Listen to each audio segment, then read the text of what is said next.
So our guest today is the Regulatory Director of Resource Environmental Solutions, or AKA RES, or YES. Wetlands, he's a wetlands and endangered species related ecological. He works on wetlands and endangered species related ecological restoration projects, especially regarding mitigation, compliance as well. Yes, sir. Registered professional wetland scientist, past president of the Society of Wetland Scientists South Central Chapter. Certified ecological restoration practitioner to the Society for Ecological Restoration.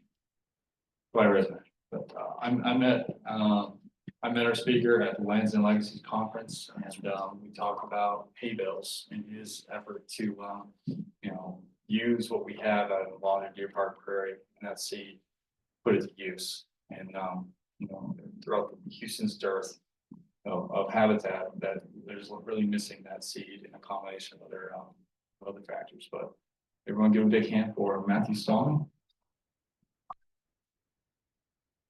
Thank you, Emily. Thanks, Brenda. Howdy, how y'all doing this evening? Am I talking loud enough they can hear me in the back? Excellent, very good. Listen, do I have a clicker? Brenda, should I use this thing? Yeah. All right, so I can control my own destiny. Yeah. All right, very good. Thanks for the intro, Josh. I am really honored to be here this evening. I mean, I'm sort of, I've known about Native Plant Society of Texas for a long time, Native Prairies Association of Texas. I'm a recent member of those organizations, so to get to come speak to y'all is quite an honor. Thank you so much. My day job involves ecological restoration, which I'll get into here in a second. And my weekend job, I work for my mom, who's in the audience right now, who started Stahman Native Plants LLC last year. And hey, please give my mom a minute. She deserves it. She really needs it. So I say that caveat, anything I say here that y'all are like, that is just total baloney. I don't know what you're talking about, Stahman, but that's not true. Raise your hand. This is an iterative presentation. I would enjoy the feedback and the correction if I say something that is just totally off the wall. This is my interpretation of this topic, or my neophyte understanding of this topic. And it's informed a little bit by working at RES and some of the things that we've done there. So y'all hold on to your hats because I'm going to go fast. I love pictures, so I'm going to just click away. Let me to do honor to the folks that pay my salary. I'll tell you a little bit about Resource Environmental Solutions. Our mission is to restore a resilient earth for a modern world. Ironically enough, we are the largest ecological restoration company in the United States, and we're headquartered right here in Bel Air, just down the road, not 15 minutes around the corner. So it's really cool to be here, and we've done work on Memorial Park, associated with the land bridge work, Eastern Glades. We're very familiar with the inner part of Houston and some of those projects. I'm going to show you tonight some of the projects that we've done in other places as well that relate to this topic that we're going to talk about. We're located all over the country. We have about 4 nurseries, about to open a 5th now. Those nurseries grow native plants in the regions where they are needed for our projects. Primarily, those are for our own project use. We do some sales outside some regions, like our Midwestern nursery does sell some stuff up in the Midwest, but for the most part, we use everything we grow. And if you like numbers, I can't wrap my head around some of these numbers, but there's some numbers, and they like to keep track of the metrics as we go along. Our accounting team, they don't let them out much, so this is the way they live vicariously. They count the number, they count the money, and they count the numbers of mitigation sites and trees planted and all those kind of things. And I'll tell you more about that in just a second. I'm here to talk about supply chain. I'm not an economist, I'm an ecologist. And so I had to look up what supply chain meant. And so to remind myself, a supply chain is a network of companies and processes involved in the production and delivery of a product or service from raw materials to the end consumer.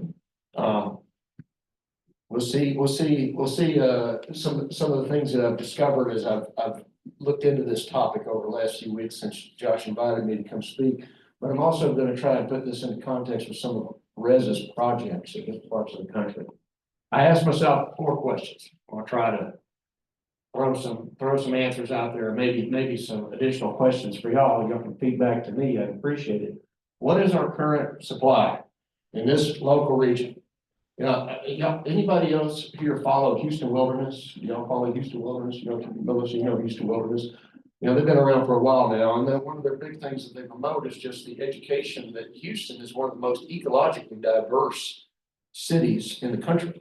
We have 13, 14 different ecoregions, I forget how many it is, that come together from the Midwestern part of the continent, from the western part of the continent, from the eastern part of the continent, all right here at this spot on the Gulf Coast.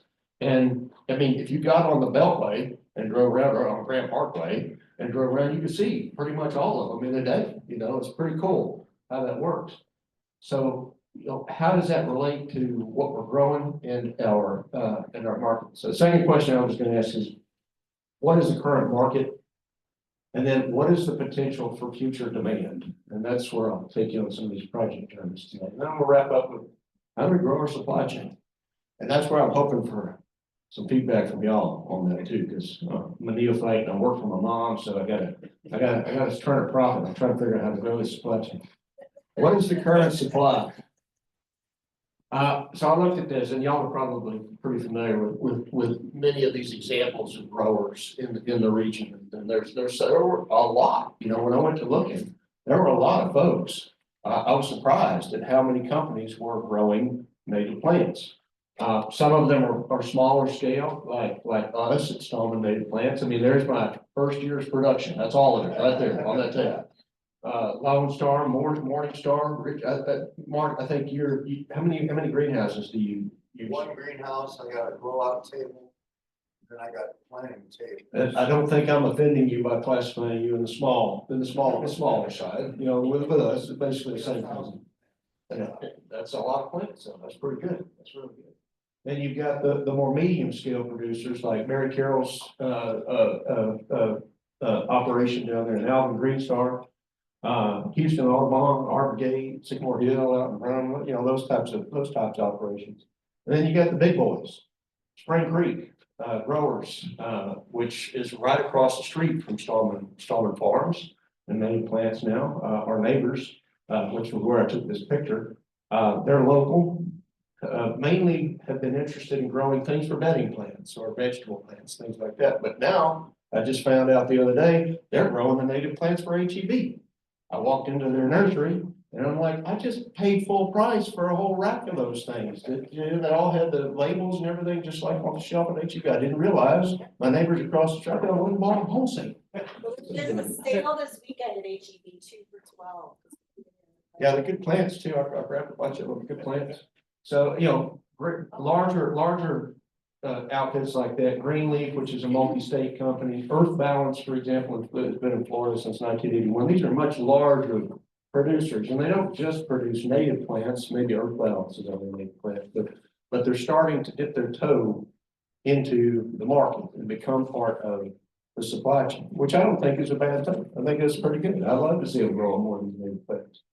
Then you got the seed producers. There's a bunch of them in Texas that grow native seed, Banner, Native American, Turner, Douglas King, there are others. Brownstone out in Kentucky grows a lot of Texas natives and then ships the seed back here from Texas genotypes. So a pretty robust amount of Texas native seed. That particular order there was on one of my projects. I think that represents about $500,000 worth of native seed in that one run, which I'll tell you more about that project here in a minute. What's the current market? Well, we've got residential. I guess my font didn't convert over very well. Development, municipal projects. You mentioned Harris County Flood Control District. Brenda, did you mention Brenda? Somebody, Josh, maybe I forget.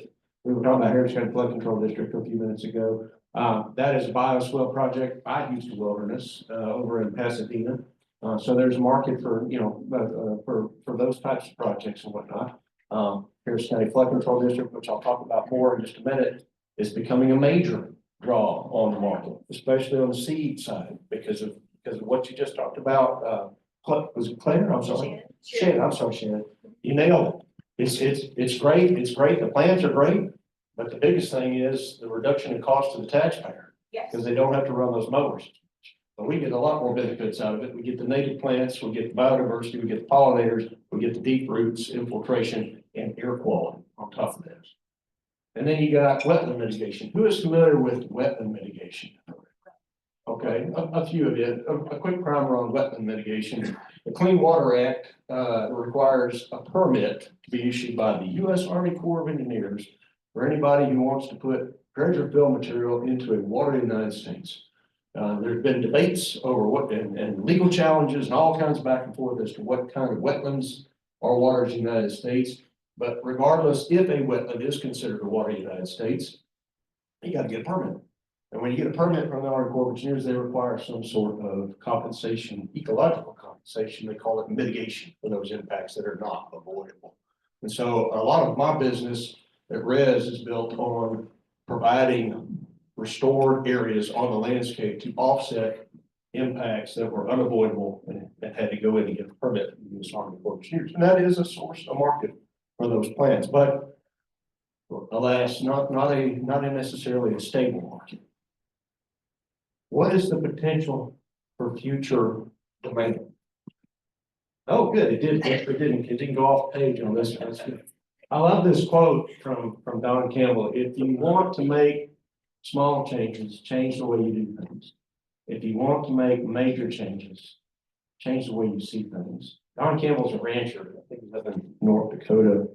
And the quote is relevant to regenerative agriculture, but it's also kind of relevant to what we're trying to do here, because we're cousins of regenerative agriculture in a way. So I'm going to take you on a little tour of some projects that change the way I see things as a native plant.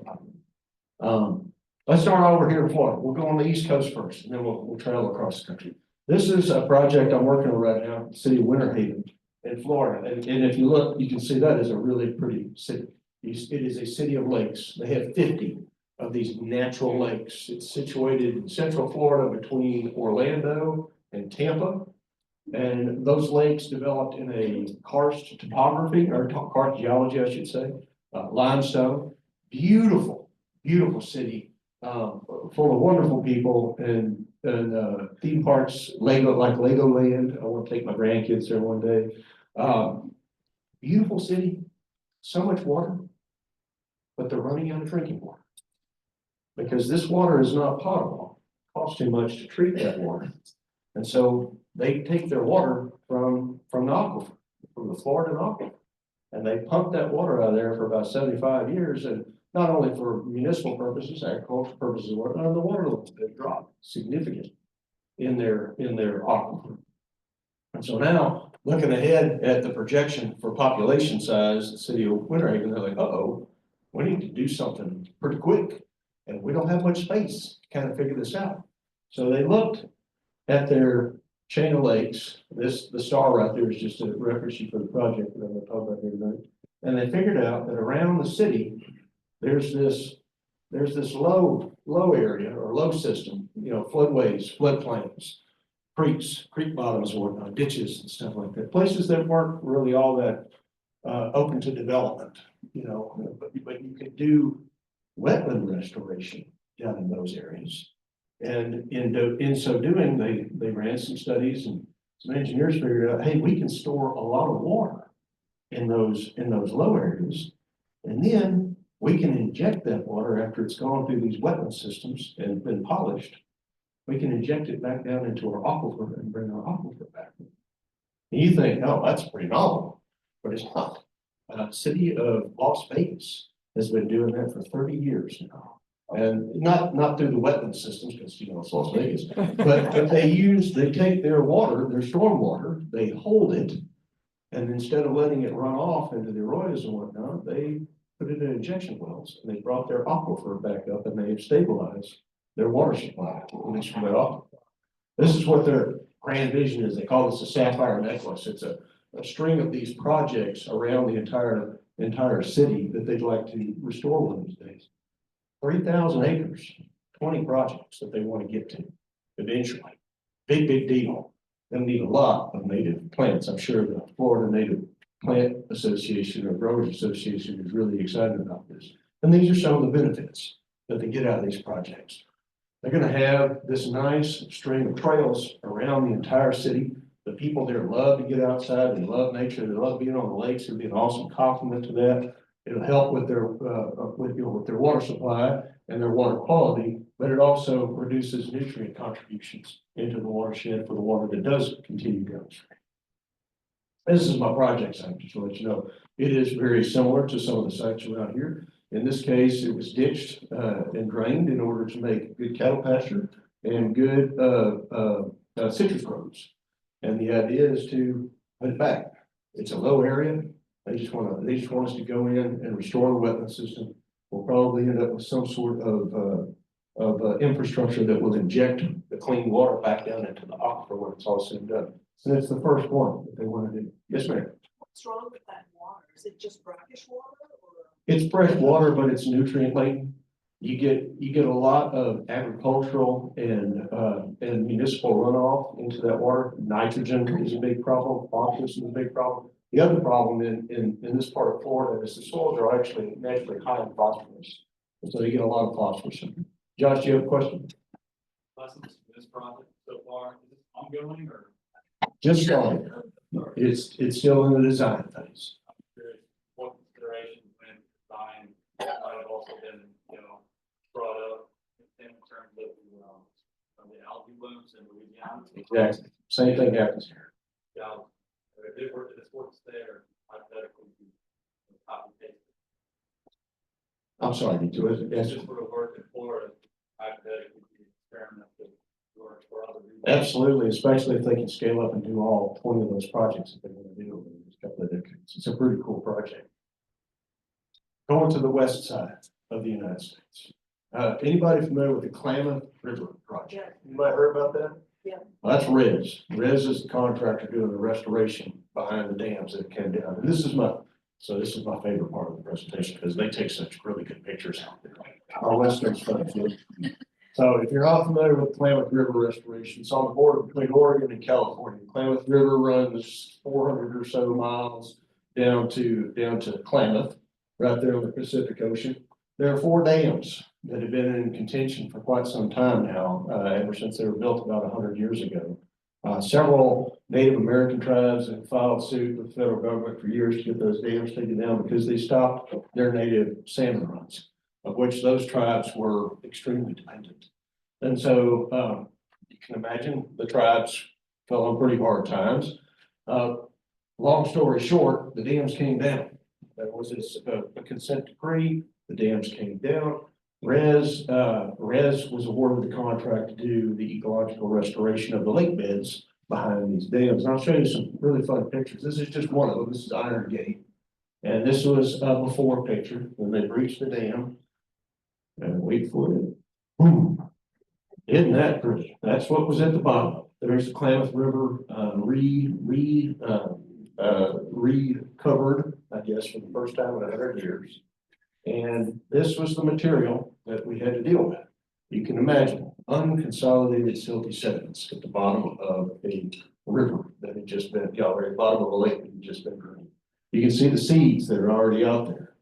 We had already contracted with multiple seed producers in Northern California and Oregon 5 years before to start growing the amount of seed that we were going to need for this project and the amount of plant materials.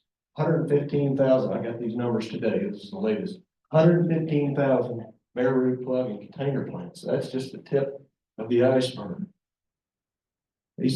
Fortunately, we got out there in time that they could, get ahead of the game and start bumping up the seed. The seed stock they started with for the project was hand collected by the Yurok tribe. So we had the Yurok tribe as a contractor to Rez 5 years ago, starting to go out and hand collect the seed for a very long list of native species that the agencies, especially in the stakeholders, wanted to see restored. That seed grew to over 100,000 pounds, 50 tons of seed that we put out on those sites. And you can see it took some work to get that out. We employed some novel methods of seed dispersal in order to get it out, because we figured out real quick that if we didn't get that seed on that moist lake bed soil pretty quick, the weeds were gonna take it over. We were not gonna win the race. We also employed the Yurok tribe to put the propagules in the ground as well, and do a lot of hand casting of some of the smaller batches of seed. So, like I said, I love the pictures from these things. Get the idea. And my favorites before, there's one of the lake beds, and after. And before, this was another one, this is Iron Gate. And after. My colleague, one of my best friends, Dave Kaufman, runs this project in California, and he told me he had a former resident from I think it was Iron Gate, come out, who had a house on the lake years and years and years before. And came out, he wanted to take a tour, he wanted to see what it looked like. And Dave took him out to the spot. I said, well, there it is. He said, well, where was the lake? Well, I don't even recognize this landscape anymore. You couldn't even conceive. California poppies are a really good species that grow out there as well. Just a beautiful, beautiful success story. The other part of that story is, the rest of the story, as Paul Harvey would say. There was a lot of speculation as to whether or not the salmon would come back and how long it would take for the salmon to come back. And, there was speculation about, everything from they're never going to come back, it'll be years before they come back. Anybody want to guess how long it took those salmon? What's that? One season. Yeah, I think it was actually about a month. The number was in weeks. I can't remember if it was 2 weeks, 4 weeks, whatever. 200 miles, 200 river miles upstream from the first dam coming down, up above the last dam that came down. They found the salmon ready in one of the tributaries to the Klamath River one season after these dams. You talk about some emotional Yurok tribal farmers. I mean, I heard the stories of some of the celebrations. Let's come back to Texas. So let's get back closer to home. Bodart Lake, Texas. Yes, ma'am. Were weeds ever a problem? I'm sorry. Were the weeds ever a problem? I'm sure that they were a problem. I think we were successful in crowding them out just by blasting so much seed and propagules out there. That's kind of the res way to do things. We just throw plants onto the landscape and try to crowd everything out as much as we can.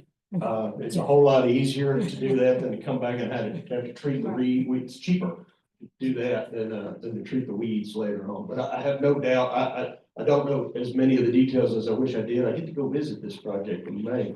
And then when I do, next time I come, I'll let you know. Yes, ma'am. I love that. That contact work. Man, I know it was complicated, and that's about all I know. It was a multi-year process.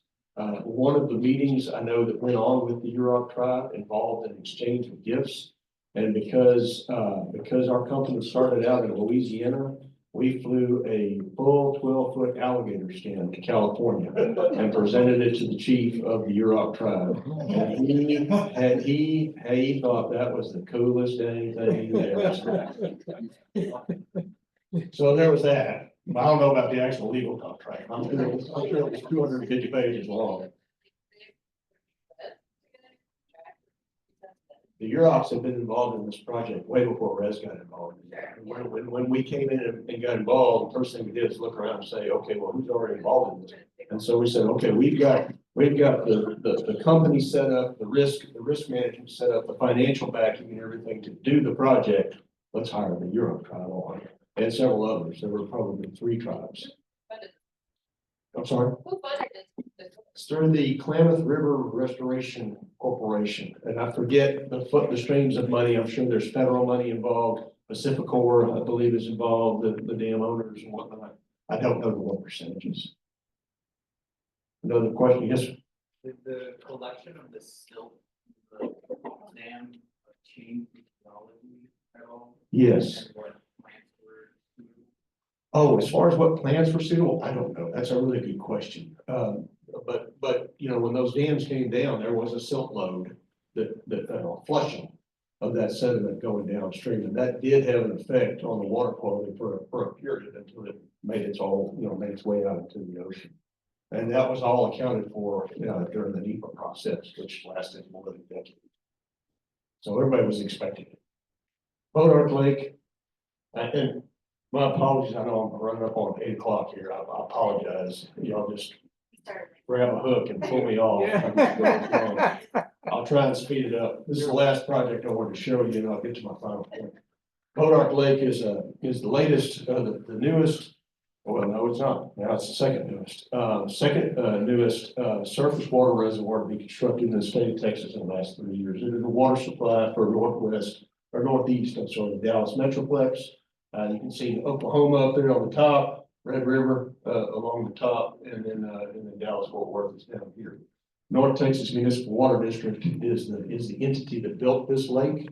In order to build this lake, in order to get the permit from the Army Corps of Engineers, which I talked about earlier, because they were going to impact wetland habitats, stream habitats, they had to offset those impacts. And they came up with a pretty interesting way of doing it. They bought a 16,000 or 15,000 acre ranch up just 5 miles downstream from where they were going to build the reservoir. The ranch came up for sale. It was a once in a lifetime deal. The district jumped on it. They bought that ranch. It was a cattle operation, cotton, corn, wheat, your basic normal cattle, and fiber operation on the Red River. In order to restore it, in order to offset the impacts to the 16,000 acre Boat Lake. They also got another 2,000 acres down here in the bottoms of Boat Creek above their reservoir next to the town of Bond. This is what that project looks like. I'm the project manager on it, so that's why you gotta stop me. I'll keep talking about it. The colors represent 6 different habitat types that are being restored up there right now. 7 years into that project now. Different things, but one of the interesting ones that the pinks are where we're restoring native grasslands, about 3,300 acres of that. And then we're totally reforesting a deforested area there beside Bottom, where Boat Creek runs today. Again, if you like numbers, if it wasn't for my formatting going crazy, there's a lot of numbers. There's a lot of acres in different habitats. About 8,000 of those acres total in the forested habitat. About 3,000 are native grassland. About 3,000 are emerging wetlands. Just to kind of give you a hint of what's out there. We did wetland restoration, which has turned out to do pretty good. We had to use a lot of our own plants from our own nurseries, but because wasn't a very robust supply chain in this part of the world, we had to bring plants in from Florida to plant this thing. Now, they were Texas native plants, but I was not happy. We had to bring them in from Florida. We had to have them. We had to have them at scale, and so that's what we had to do. We didn't have to go anywhere to get the seed, though, other than Bamert, which is over in Muleshoe, Texas. They provided that seed. I showed you that picture earlier, and we ended up spending. Oh, we're probably pushing $800,000 worth of native seed for that 3,300 acres that we're working on right now. And you can see the seed drills going, and there's the result. We followed Wildlife Habitat Federation's recommendations for doing the native prairie restoration. The native prairie restoration is really very hard. We planted with cover crops, and then we drill seeded into the residue after we terminated them, and they did well. They've done well. Now we still got some areas we're working on out there, but most of it came back really, really well. Forested restoration, same deal. Piles and piles and piles of very rich seedlings. We planted all these seedlings by hand to the tune of, well, you can't see the number there because my formatting messed up, but to the tune of 6.3 million trees hand planted over 4 seasons, 4 planting seasons. We had a lot going on. We had a minor commune up there at one point in time. And we had a ton of stream restoration work by, a lot of it, yellow iron by hand. You can see some before and after there. That's after the same stretch. Some of these streams were extremely heavily degraded And we had to basically reconstruct them completely across the landscape and tie them back into their original configuration. A lot of plants, a lot of water, a lot of movement of dirt. The point I'm gonna make here about doing these projects, I'm just gonna flip through this, it's about restoring biodiversity. Your native plants are key to making these projects work, because once you get the soils and the native plants right, this is what comes back. These are all pictures I took on that last project, or I didn't take them, but I ran a photo contest and I got people to take photos for me. Because people who do better job than I can. But you get the idea. When we got there, it was nothing but row crops and cattle, which is great, you know, except when you run into a drought. And then you lose your cattle or you lose your crop and you can't afford to keep the operation going. I mean, my God, it's a 16,000 acre operation. But as soon as we started restoring the soil and the plants, yeah, this is one of my favorite. So there were people that we hired at Res for this project that were 30 years old and said they had never seen a bobwhite quail in that part of Fannin County. Never seen it. 2 years in, this guy showed up right outside our bunkhouse on the property, like he was bragging or something. And it so happened that one of our guys there, who was an amateur photographer, he had his nice camera, and he slipped out there and got some pictures of him. It's pretty cool, like he posed. And then, of course, the mammals came back, and the predators chasing the deer. Yes, ma'am, you had a question. Do these projects Oh, yeah, all the time. We goes, he swings one way and the other, you know. I'm the director of regulatory at Res. My job every single day is to update the executive team on what is the latest legislative action that's going on, or executive action, or federal or state regulation that's coming out that affects our business. It's extremely important. Yes, ma'am. Yeah, is there another question? Don? Is this property coming apart? Man, that's a great question. That's a great question. So yeah, I get that question a lot about Riverby. That's the ranch that we bought. The water district does not intend to continue owning it in perpetuity, but the permit requires that the habitats be maintained in perpetuity, and there are financial assurances to make sure that that happens. They intend to transition it to a governmental entity. They have not chosen who that might be yet.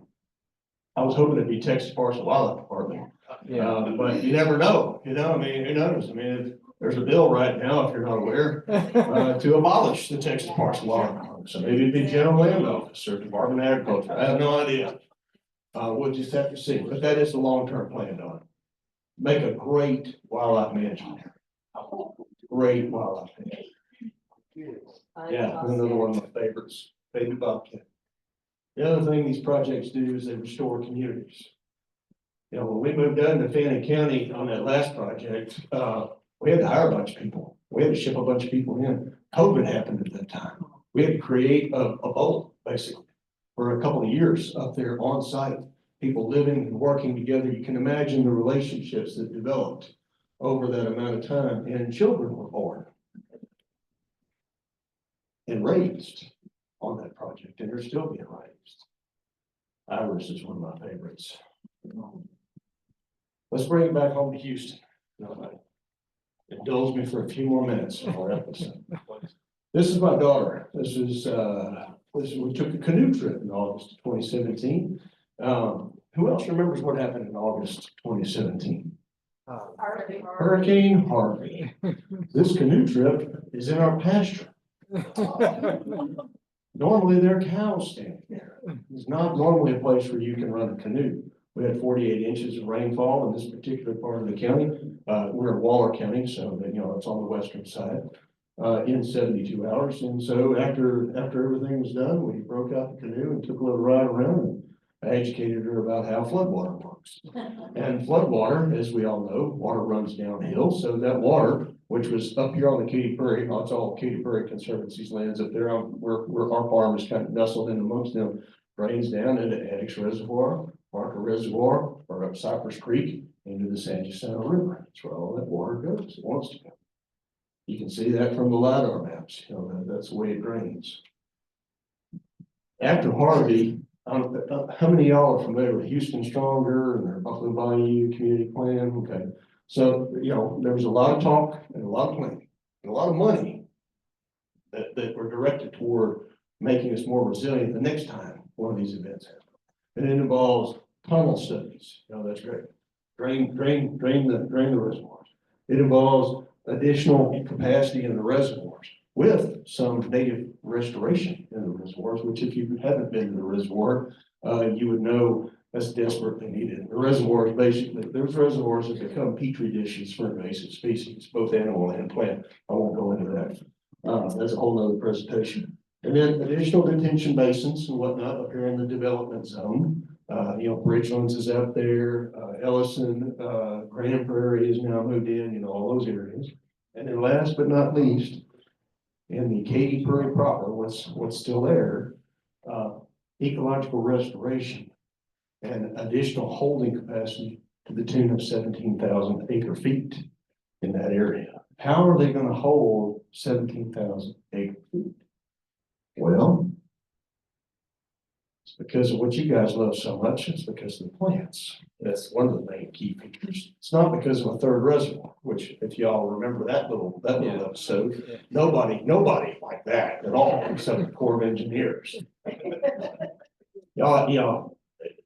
The point of this, these quotes here from that Cypress Creek Overflow Management Plan that came out before the third reservoir study, was that buried in an appendix in that plan, it talks about a study that was done, an infiltration study out there on the Katy Prairie, to figure out how much water can those native prairie areas actually absorb and hold.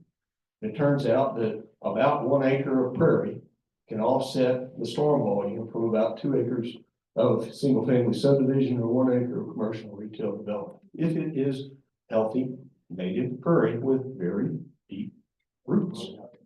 Because those roots act like straws and they pull that water down the soil. And if you don't believe that that's true, all you gotta do is spend some time out there on a prairie after it's raining. And you can see it. You can go to the farm next door where it's being grazed. Nothing wrong with that, but water runs off of that farm. You go to the place where there's native prairie still, there's no water running. In most, maybe Harvey, there's no water.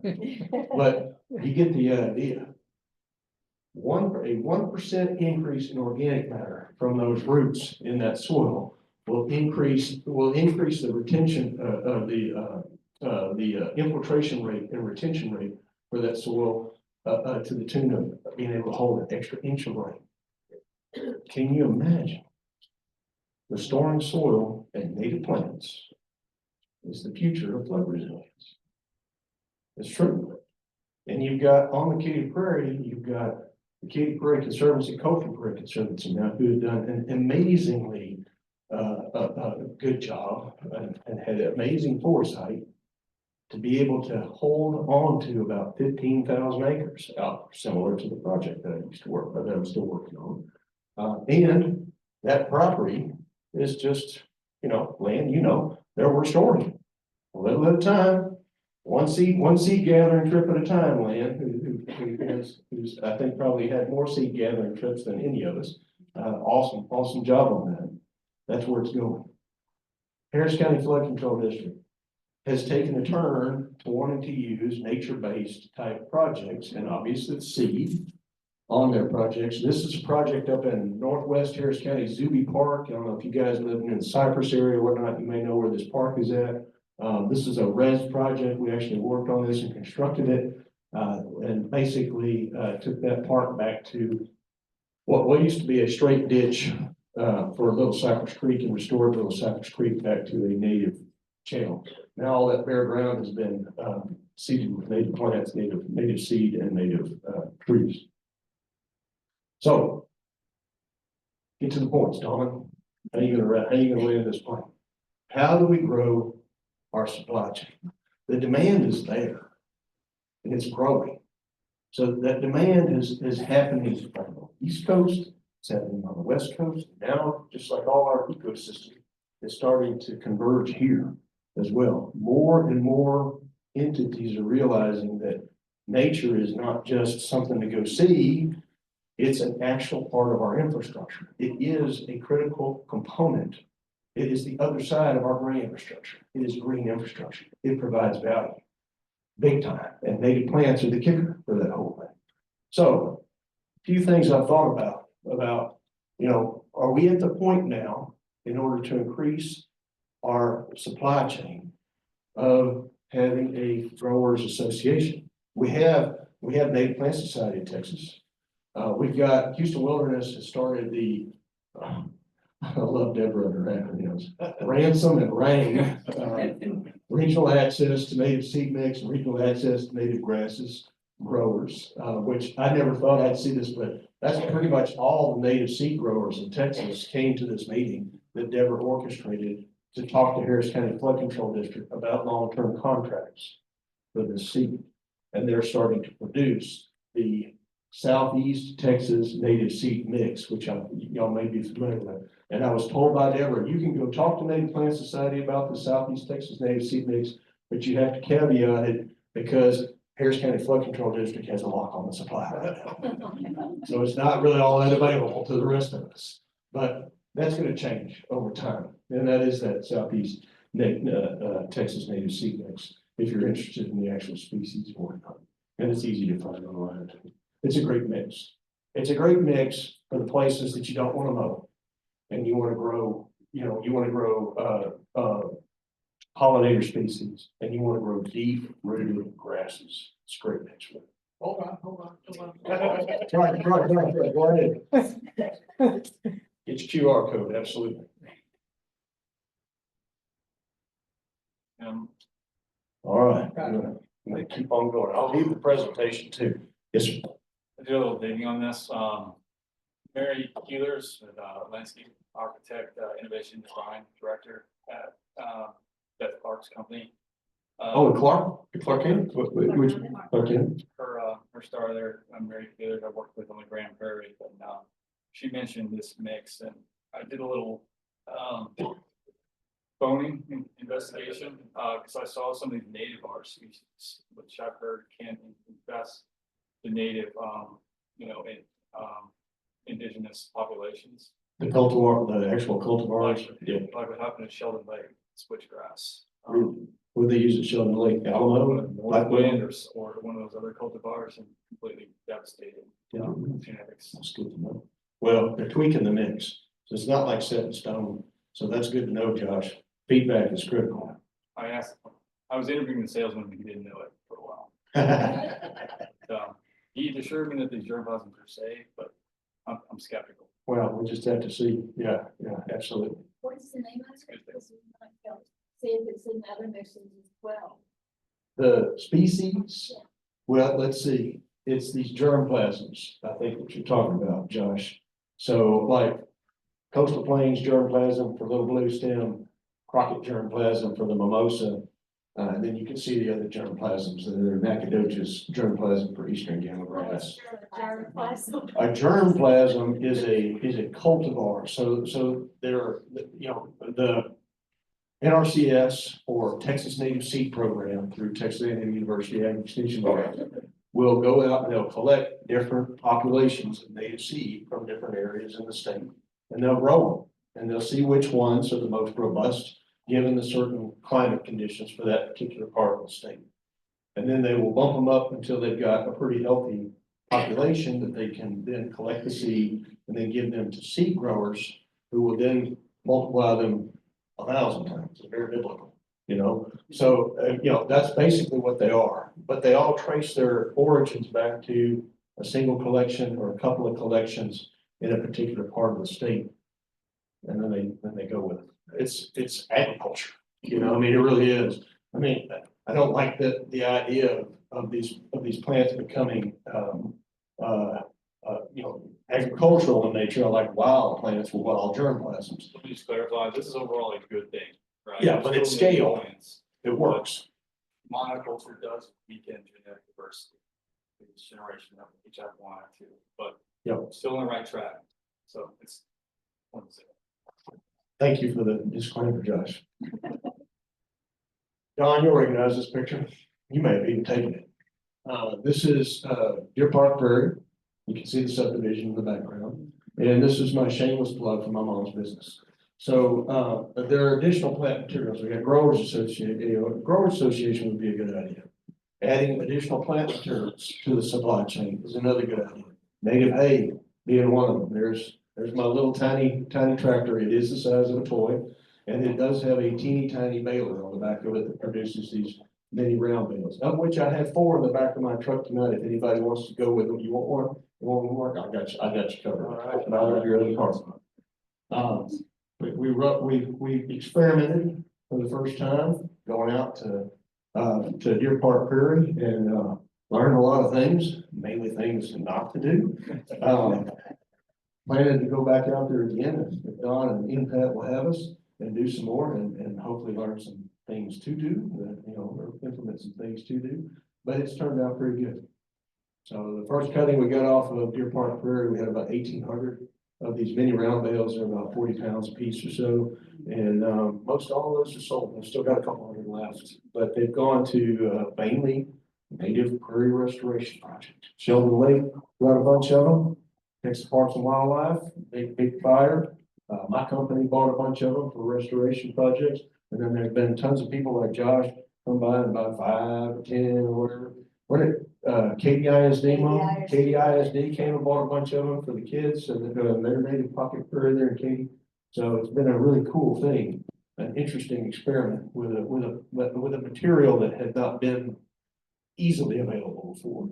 The other interesting thing that we've added value to this particular process is we send a botanist out ahead of time before we cut. So we get a species list of what's in that cutting and which things are in seed and which are not. And if there's invasives in there, we'll give a whole list of everything that we find when we went out there. Full disclosure. The last component I think that would help us to build a more robust supply chain is sales certainty. This goes right back to that growers association. We need advocacy. We need more hay. We need some ideas, subscriptions, long-term contracts, advance orders, all those things that growers need in order to have some sort of certainty that if they make this investment in these inputs, they're going to get a sale at the end so they can continue the process over and over again. One of the best ways I know that I've seen as far as working at res is, we've got a pretty robust industry association that advocates for us at federal and state levels with political entities in order to ensure that there is a demand for those types of products and services, because there's incentives for folks to go out and do them from a political standpoint, for whatever reason. I think that is a key component to growing this supply chain. So, anybody got any others they can think of? You let me know. I appreciate it. I like the shape of that. It is a shame. I just wanted to mention that, I don't remember her name, but Native Plant Society has a nice program. Oh, I'll go back with Josh. And stands for natives improve conservation efforts. That's right. And right now it's very loosely organized, but I know there was an effort on a statewide basis to kind of standardize that, because we've tried. Right now, we just put whoever, we put Mark on the website, we put Ross on the list, but there's no criteria. And there was a discussion about that at one point, but I don't know where it left off. But that might be something that. You've got a lot of, you've got a lot of politically minded folks, some of them even, local city councilmen, local commissioners, and on up the chain into the legislature that are fans of using native plants. Precinct 4 is big. Commissioner Brown's precinct, precinct 1 is big on that as well. So yeah, I mean, there is interest from that side. If you had the right, advocacy, there could be more incentives made in order to use that type of material and draw the supply chain up. On the city level. I gotta go back to my granddaughter. I heard at our fall symposium that the city of Austin has some of their procurement rules require green infrastructure. Yes. So it would be great to see that happen. City of Austin is a trailblazer in that. Now we're starting to see those procurement requirements coming into Harris County flood control with the contractors. Including some of the species that are on those lists in the Southeast Texas agency. Carolyn White. Carolyn's there now, yeah, she's driving a lot of that boat, yeah, absolutely. Absolutely. Any other question? Yes, sir. How much kind of interaction and overlap is there between kind of the residential native seed supply chain and the, I guess, kind of like industrial, like the stuff that you guys are doing? I just think of like, you know, if you're selling vegetable seeds. Yes. The model of selling to farmers is very different from selling to gardeners. That's right. So like, do most growers try and concentrate on one, or is it possible to kind of do both well, or? Mark, you got any insights in that? Have any other growers in here? Any other veteran growers?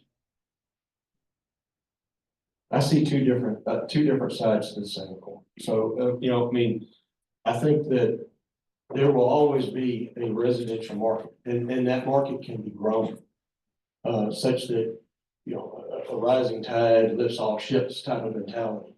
And the more that market grows, that helps that entire watershed where that is happening, where people are using more natives in their landscaping than not.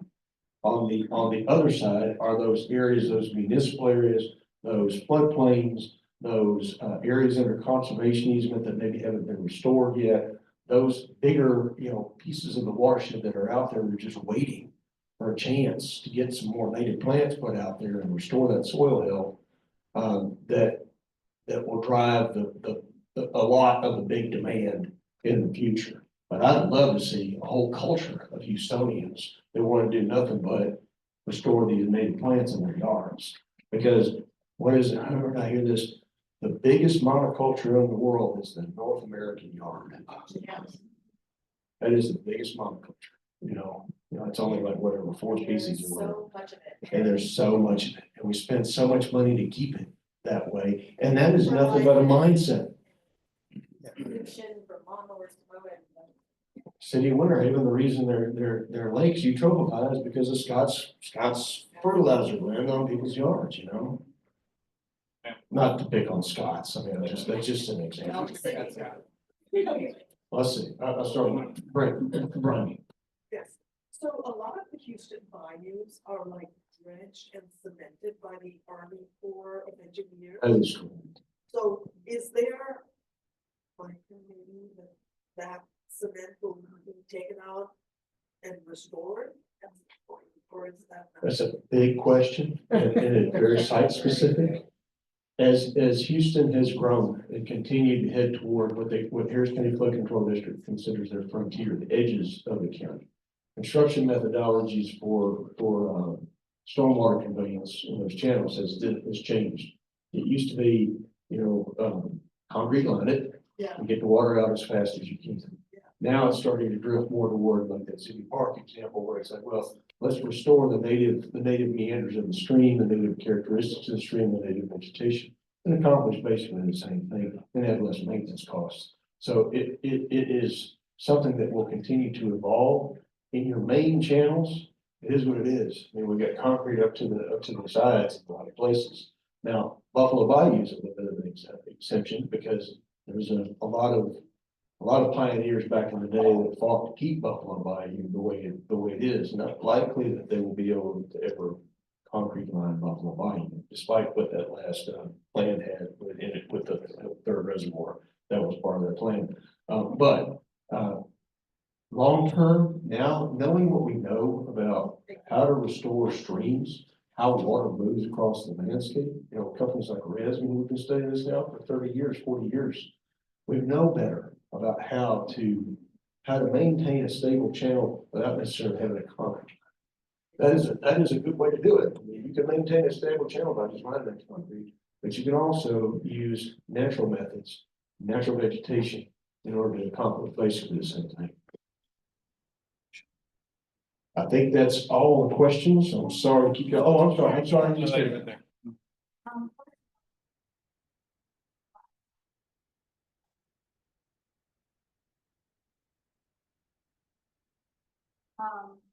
You have the project and sort of AI system, AI system. Oh, it was already there, and you'll have to go with the web. those are citrus groves that are like 50, 60 years old, and some of them are like not in the greatest shape. The landowners are more interested in having it developed into a natural project and then being able to, in the upland areas, sell residential lots that have this beautiful view and to keep the citrus growing. So was, I'm sorry. Yes, ma'am. Um, is there anything that you would like to do now that you cannot do? And what is it? Is there any? Oh, that's a deep question. Magic wand. That's a good question. That's a really good. Is there anything that I would like to do now that I cannot? Under 100 days. And. Yeah, there's a long what do list. you need? All right, I'll tell you, let me move back to this map. Tell you what I'd like to do now, but I cannot do. But hopefully one of these days I'll be able to. So.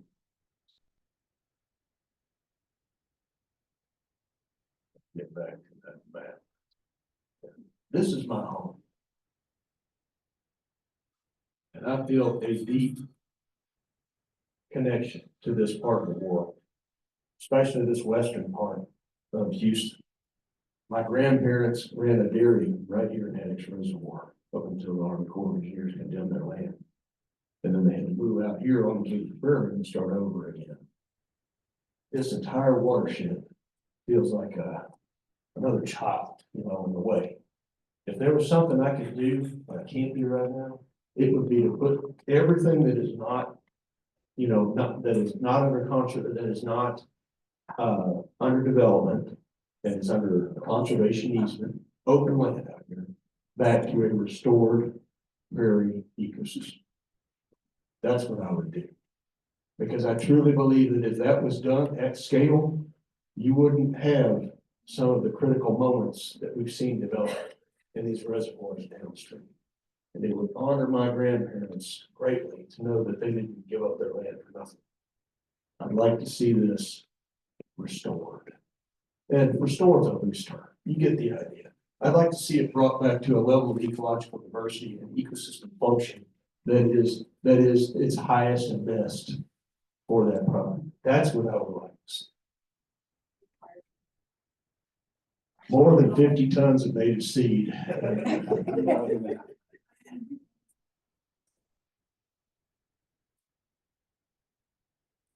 It would take a lot of stakeholder collaboration to do it, a lot of stakeholder collaboration. Because it seems like a simple thing to do. In my mind, it seems like a simple thing to do, but it's very complicated. Because there are multiple uses going on out here. For instance, on coastal prairie conservancies land, it's not all just our land. There are people working that land. There are people farming still and ranching, and they should be. They should be doing that. It is a checkerboard of different land uses. Even though those lands are under conservation easement and won't be developed, they're being used for different things. So it's complicated. Could it be done? Absolutely done. It'll take a lot of collaboration to ever see that. Anybody else? Is that it? Oh, Mark, yes, sir. The question earlier about residential use, I always tell people in the market, you can have a pocket for 36 diameter. Sure can. Yeah. And a beautiful park prairie. You can fit 100 species in there. Absolutely. I've seen those. I've seen them.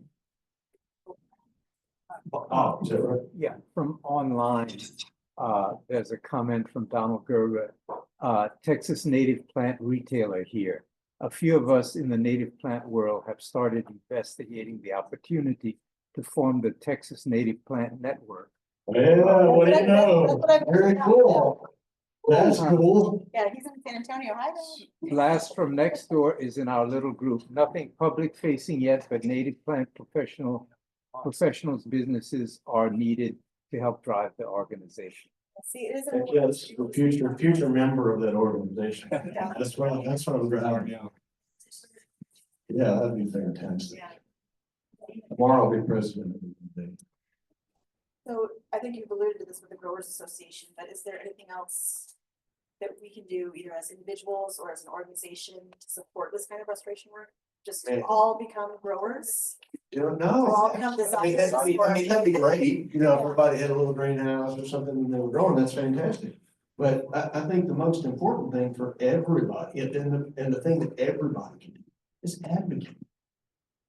Advocate. You know, when I was growing up, we didn't know any of these things about these plants, you know, we had no idea how much water they could pull down the soil, how much carbon, how much they were part of a biologically diverse ecosystem, how much pollinators, and I didn't know that stuff growing up. And most kids won't, unless you tell them, and you teach them, give them a t-shirt, you know, I mean, that's the most important thing we can do, is educate people, and especially the little ones. Because they're the ones that really actually make the difference, you know? I mean, that's the most important thing, I think. So we're on the right target with our outreach. That's what I'm telling more people we're advocating for. Awesome. Yes, sir. Not just growers, but I'm up to my neck in requests from HOAs and all kinds of people putting a request in IPSOT on Gmail to help them design wildscapes. If you have maybe a little experience doing that, you have way more than the average person, the normies. Yeah. You know, we need designers, landscapers, wildscapers, and every other role in the green industry. So consider it. I mean, you can make a living doing it. It's growing and it's growing in the common mind. So I'm keep trying that to in do it mind on too. the side, but it's hard to do on the side with this and a job with a 7-year-old. It's a lot. Can be done. Just stay persistent. Got it. It'll happen. All right, I've kept y'all Yeah. later than I intended. I apologize.